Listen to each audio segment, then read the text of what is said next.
Pra que você fazer um pré-vestibular? Será que se você entrar numa faculdade, será que você vai ganhar o que você ganha como diarista? Eu também fui a pessoa trans que se tornou a primeira diretora do DCE da UFRGS. Brilhar, arrasar, viver e brilhar, arrasar. Viver e brilhar, arrasar. Viver e brilhar, arrasar. É a Mapô de carne e osso, silicone industrial.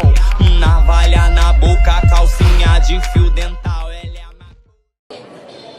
Existem 0 pessoas trans em todas as salas de curso que eu faço. Infelizmente, durante a minha trajetória aqui, eu não tive nenhum colega de sala trans. Eu estudei em escolas públicas a vida inteira, universidade pública, instituição pública de pós. E em nenhuma das minhas turmas tinham pessoas trans.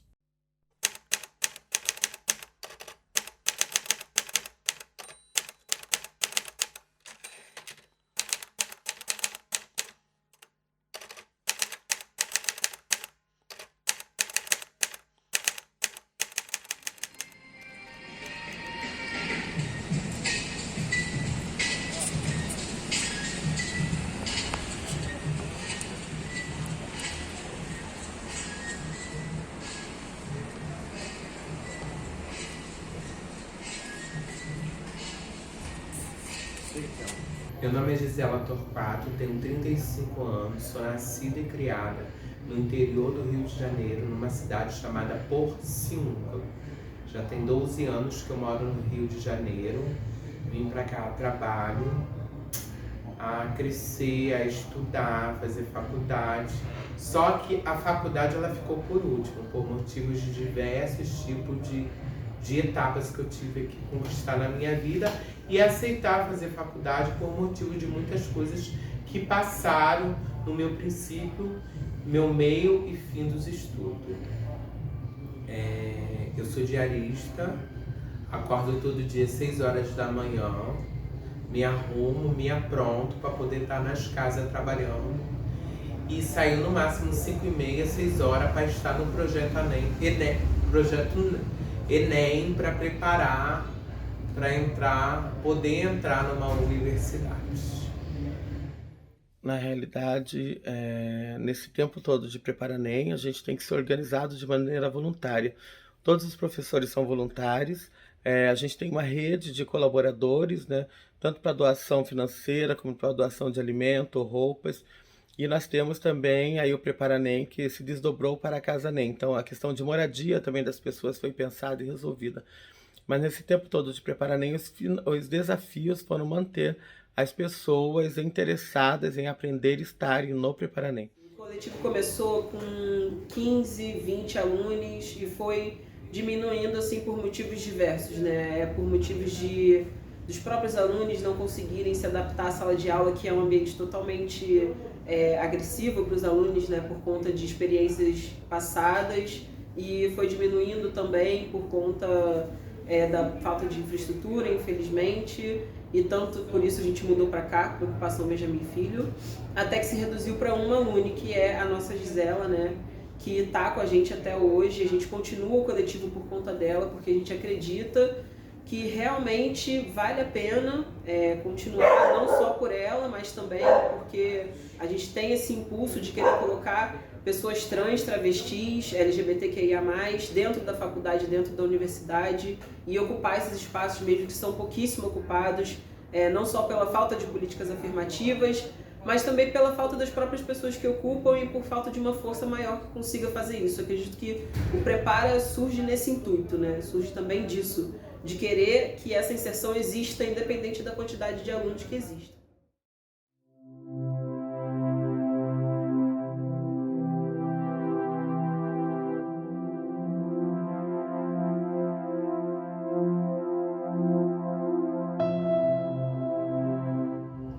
Como eu sou uma mulher trans, eu sofri muito na minha trajetória escolar. Quando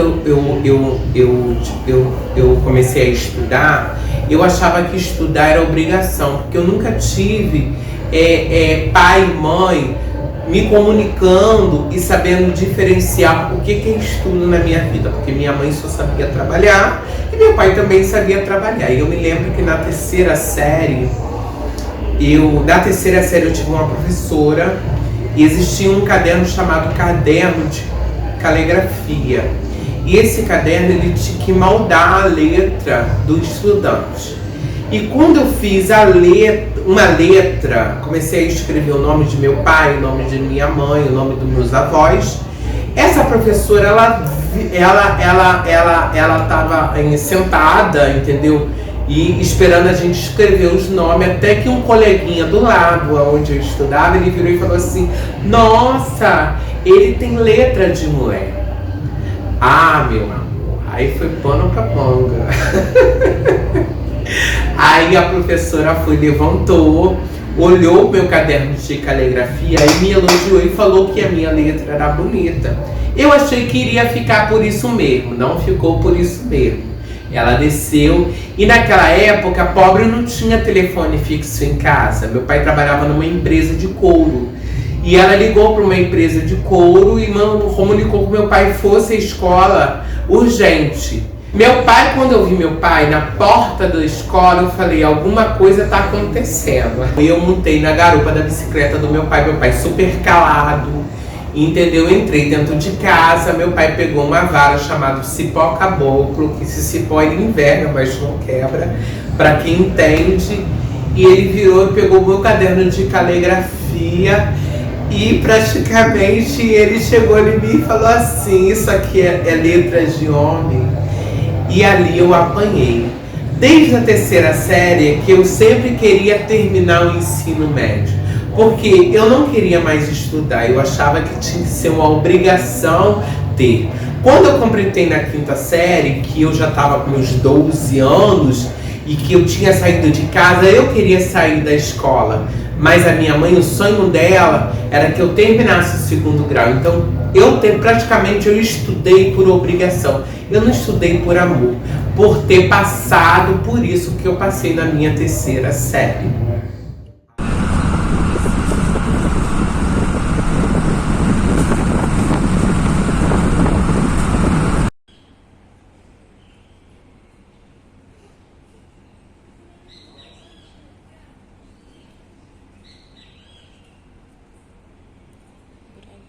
Meu nome é Luana, tenho 27 anos, moro em São Gonçalo, mais especificamente no bairro do Sacramento. 3 anos depois que eu terminei o ensino médio, eu vi uma postagem, né, nas redes sociais sobre o Prepara-NEM. E aí eu entrei no Prepara-NEM, e nisso que eu entrei no Prepara-NEM já conheci um mundo totalmente diferente, né?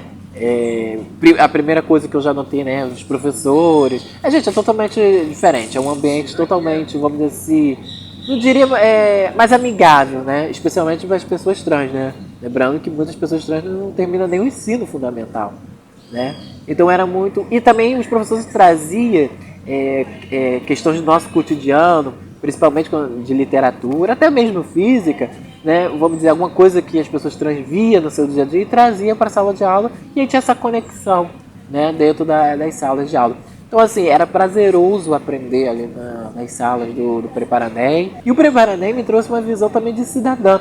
Porque até então eu nunca pensei, por exemplo, em votar, né? Então, você teve essa noção de cidadã. E aí, quando eu entrei na universidade, eu fiquei, vamos dizer, me tornei muito mais cidadã. Só para ter noção, eu não lia na época que eu fiz o ensino médio, eu não lia livros, não pegava. Eu peguei um gosto por leitura no Prepara-NEM e depois, quando entrei mais ainda na universidade. Hoje eu leio quase 3, 4, 5 livros por mês e ainda fui formada justamente em biblioteconomia e documentação, né? Então eu digo que acima de me formar para conseguir um emprego, né, a universidade e o Prepara-NEM formaram a cidadã Luana. Então, assim, basicamente eu acredito que esse projeto foi muito mais além do que me dar o poder de ter um diploma de ensino médio, né? Me formou realmente como uma cidadã que eu acho que todos devem ser, porque eu acho que não é só eu, Luana, que estava nesse, vamos dizer, nesse contexto, que viveu esse contexto. Eu acho que a maioria dos cidadãos brasileiros hoje vive nesse contexto. Darcy Ribeiro dizia que se a educação, né, não dá certo no país, né, foi porque foi um projeto para que não se desse certo a educação do país. E a gente vê isso muito na realidade das pessoas trans, quando as pessoas trans não terminam nem o ensino fundamental, né? Então, eu acredito basicamente assim nisso, né? Que o projeto, né? Ele me deu muito mais que um diploma. Ele formou hoje uma cidadã. Mas privilégio, né? Todos nós temos algum privilégio perante ao outro. Meu privilégio foi ter apoio da minha mãe. Embora eu tenha sempre uma complicação na parte do meu pai, não aceitou muito bem a minha transição e tal, mas sempre tive apoio muito da minha mãe. Então eu tenho esse privilégio. Por exemplo, eu tenho amigas minhas, né, que inclusive nem chegaram a terminar o ensino médio, que não teve esse apoio, né? Enquanto estou aqui conversando com vocês, uma irmã agora está se preparando já para o que vem aí à noite, que elas, né, vão estar nas ruas aí procurando seu pão de cada dia. Então eu reconheço esse privilégio, né, de estar num espaço como esse que a gente está agora aqui, de uma universidade. Então esse é o primeiro ponto. O segundo ponto é que, sabe o que é interessante, né, nessa situação toda?